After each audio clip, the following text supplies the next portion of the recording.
ഹൈക്കോടതി ഉത്തരവിന് പുല്ലുവില. നടപ്പാതയും സൈക്കിൾ പാതയും കയ്യേറി CPI. തിരുവനന്തപുരം ജില്ലാ സമ്മേളനത്തിന്റെ ഭാഗമായാണ് വഴുതക്കാട്ടെ റോഡ് കയ്യേറി ഫ്ലക്സ് സ്ഥാപിച്ചത്. പടുകൂറ്റൻ ഫ്ലക്സ് ബോർഡുകളും കട്ടൌട്ടുകളും കൊണ്ട് നടപ്പാത നിറഞ്ഞതോടെ വഴിയാത്രക്കാരും ബുദ്ധിമുട്ടിലായി.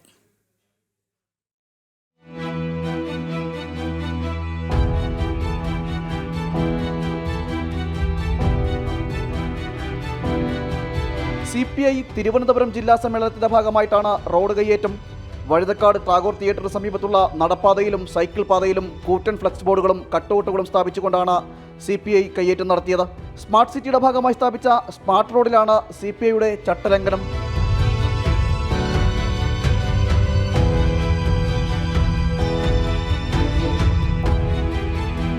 വഴിയാത്രക്കാർക്ക് ബുദ്ധിമുട്ടുണ്ടാകുന്ന തരത്തിൽ ഫ്ലക്സ് ബോർഡുകളും കട്ടൗട്ടുകളും പൊതുനിരത്തിൽ വെക്കാൻ പാടില്ലെന്നാണ് നിയമം. എന്നാൽ ഇതൊന്നും തങ്ങൾക്ക് ബാധകമല്ലെന്ന തരത്തിലാണ് CPIയുടെ തിട്ടൂരം. തലസ്ഥാന നഗരിയിലെ വിവിധയിടങ്ങളിലും CPI ജില്ലാ സമ്മേളനത്തിന്റെ ഭാഗമായിട്ടുള്ള റോഡ് കയ്യേറ്റം കാണാൻ സാധിക്കും. ജനം, തിരുവനന്തപുരം.